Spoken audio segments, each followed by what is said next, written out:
Welcome to our channel. నమస్తే అండి. నమస్కారం మా సౌజన్య. ఇప్పుడు మనం వరుసగా కుంభకోణాల గురించి మాట్లాడుకుంటున్నాం. అందులో మనం ముఖ్యంగా మాట్లాడుకోవాల్సింది భూ కుంభకోణాల గురించి.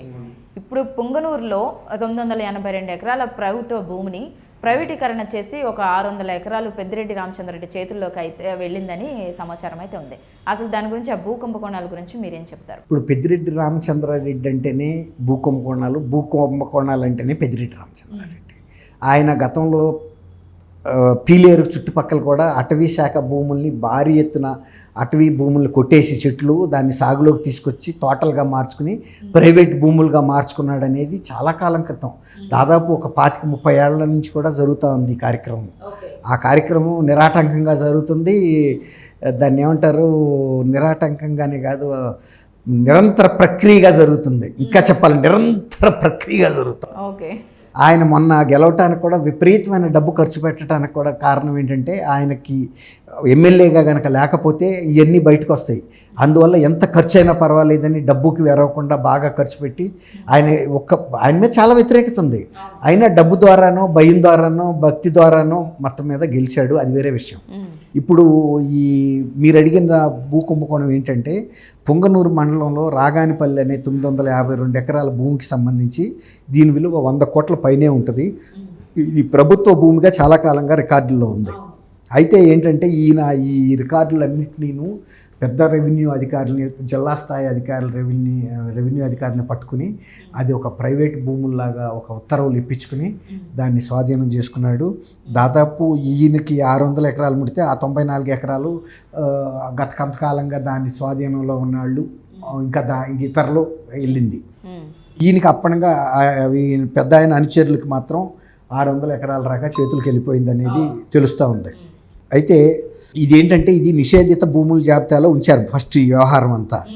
తర్వాత 2 కలెక్టర్లు పనిచేశారు పట్టా భూముల కోసం. ఆ జాబితా నుంచి తొలగించడానికి 2 కలెక్టర్ల టైంలో మేనేజ్ చేశారు, సక్సెస్ఫుల్గా తొలగించేశారు. తొలగించిన తర్వాత ఇప్పుడు వీటిని వీళ్ళ పరం అయిపోయినాయి. దీని గురించి తెలుగుదేశం జనసేన వర్గాలు ఎంత యాజిటేషన్ చేసినా గతంలో అది ఏం పెద్దగా అడ్డుకోలేకపోయారు. ఎందుకంటే వైకాపా ప్రభుత్వంకి ఎవరో ఎదురు చెప్పే పరిస్థితి లేదు. 151 మంది బలంతో ఎలక్ట్ అయిన పార్టీ కాబట్టి జగన్మోహన్ రెడ్డి గారు కూడా ఆశ్చర్యపోయాడు. గతంలో కొంతమంది అధికారులు రూల్స్ చెప్తుంటే, మేము ఇంత అధికారం అంటే మెజార్టీతో గెలిచిన తర్వాత కూడా రాజ్యాంగం ఏంటి మాకు, మేము ఏది నిర్ణయిస్తే అదే చట్టం, మా మాటే శాసనం అన్నాడు. ఆయన చేసాడు, అట్లాగే చేసుకొచ్చాడు. కాబట్టి ఈ భూ కుంభకోణంలో పెద్దిరెడ్డి రామచంద్రారెడ్డి గారే స్వయంగా ఉన్నప్పుడు జిల్లా అధికారులు గతంలో అయితే ఒక స్థాయిలో జిల్లా కలెక్టర్లు కానీ, జాయింట్ కలెక్టర్, సబ్ కలెక్టర్ ఇలాంటి వాళ్ళు ఇంత పెద్ద పెద్ద భూములకు సంబంధించి సర్వే నెంబర్లని ఫ్రాడ్ చేయాలంటే భయపడేవాళ్ళు. ఎందుకంటే పాత రికార్డులు కనుక తీసుకెళ్తే మళ్ళీ మన ఉద్యోగాలు పోతాయని. కానీ ఇవాళ ఆ వెరుపు కూడా పోయింది. ఏదైనా 1 ఎకరం 6 ఎకరం చేస్తే అది వేరే మాట. ఒక 982 ఇది పూర్వం ఈ ఎబాలిషన్ ఆఫ్ ఇది జమీందారీ చట్టంకి, జమీందారికి సంబంధించిన భూములు ఇవన్నీ కూడా పుంగనూరు జమీందారికి సంబంధించిన భూములు. మహాదేవరాయలు అని ఆయన ఆ రోజుల్లో ఉండేవాడు. 1948లో ఎస్టేట్ ఎబాలిషన్ అని రద్దు, జమీందారీల రద్దు యాక్ట్ కింద రద్దయిపోయింది. ఆ రద్దయిపోయినప్పుడు ఈ భూమి కూడా ఈ జమీన్లో ఉందని ప్రకటించారు. ప్రభుత్వం స్వాధీనం చేసేసుకుంది ఈ భూమిని. ఇది పలానా పొంగనూరు జమీన్కి సంబంధించింది. జమీనే రద్దయిపోయినప్పుడు జమీందారీ వ్యవస్థ, వాళ్ళకి సంబంధించిన భూములు కూడా ప్రభుత్వ పరం అయిపోయినాయి. అట్లా ప్రభుత్వ పరం అయిన తర్వాత ఈ 1958లో మహాదేవరాయల కుమారుడు శంకర్రాయల పేరు మీద మళ్ళీ రఫ్ పట్టా, ఒక చిత్తు పట్టా అని ఇచ్చేవాళ్ళు. దానికేం పూర్తి హక్కేం ఉండదు. అంతవరకు రఫ్ పట్టాకి అమ్ముకునే అధికారం కూడా ఉండదు. కానీ ఆ రఫ్ పట్టాను ఉపయోగించుకుని ఆయన 2 అమ్మినట్టుగా పుట్టించారు. వెంకటస్వామికి, రెడ్డప్పరెడ్డికి రైతువారీ పట్టాలు ఇచ్చారు. ఆ తర్వాత ఈ భూమి చాలాసార్లు చేతులు మారి 1973 వచ్చేటప్పటికి సెటిల్మెంట్ డైరెక్టర్ ద్వారా ఈ భూమి అనుభవదారులకు నోటీస్ ఇచ్చారు. జమీందారీ నిబంధనలకు విరుద్ధం, ఇది సాగు భూమి కాదు, అడవిగా ఉందని చెప్పారు. ఇందాక నేను చెప్పాను చూసారా, చాలా ఈయన మీద అప్పటి నుంచి చాలా ఆరోపణలు ఉన్నాయి. దాదాపు 25 ఏళ్ల నుంచి కూడా ఈయన ఇదే పని మీద ఉన్నాడు.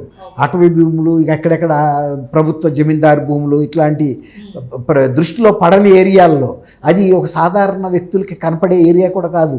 ఈయన అక్కడ ఒక 4-5 పొక్కలైన్లు పెట్టి ఒక ఊరులాగా డెవలప్ చేసేసి వాటినన్నిటి క్లియర్ చేసుకుంటా, ఆక్రమించుకుంటా, వేరే తోటలు వేసుకుంటా, ఓ పక్కన తోటలు కొట్టుకుంటా వెళ్తే ఇంకొక తోటలు వేసేస్తున్నారు. చూసే వాళ్ళకి ఏంటంటే ఇవన్నీ మామిడి తోటలు, జామ తోటలు, ఇంకే రకరకాల పళ్ళ తోటలు ఏమిటి వాటిని ఫారెస్ట్ నుంచి మామూలు భూములుగా మార్చేశాడు. చాలా కాలంగా జరుగుతుంది వ్యాపారం.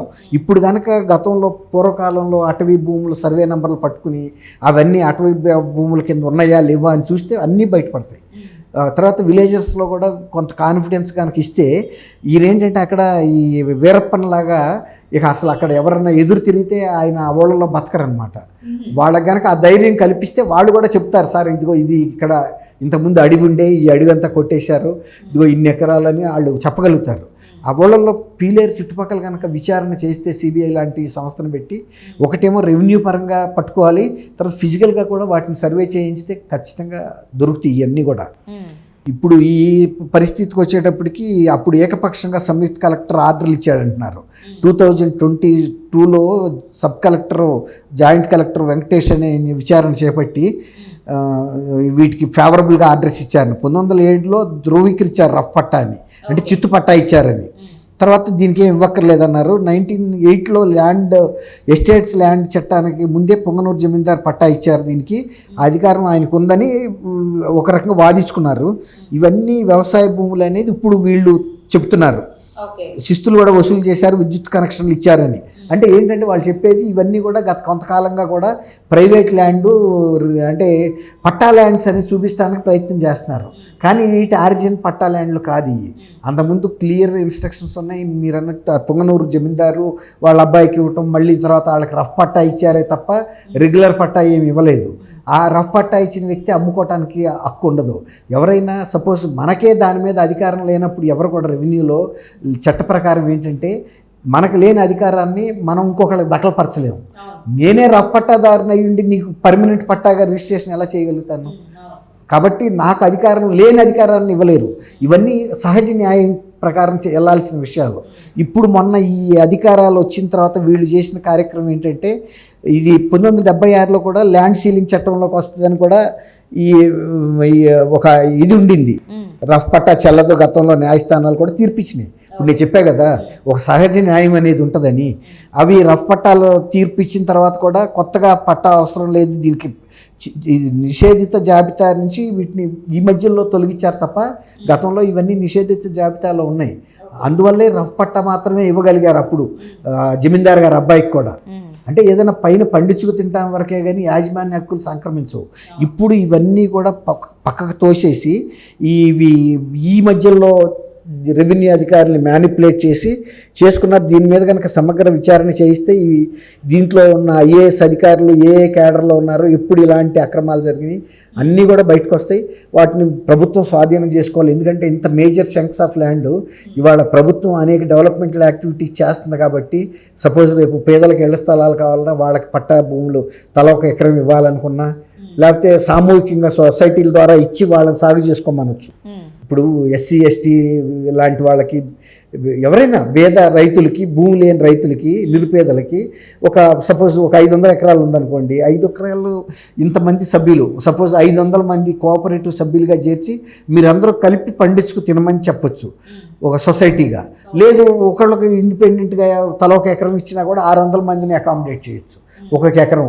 ఏదో ఒక తోటలు పెట్టుకుని కుటుంబాలు బతుకుతాయి కదా. ఇవి చాలా అన్యాక్రాంతం అయింది. ఇది ఒక ఉదాహరణ మాత్రమే. దీని మీద సమగ్ర విచారణ జరిగితే ఈ 984 ఎకరాలు బయటకు వస్తుంది. దాని పుట్టి పూర్వోత్తరాలు ఎవరెవరికి న్యాయబద్ధంగా ఇల్లేదంటే వాళ్ళకి ఇవ్వచ్చు.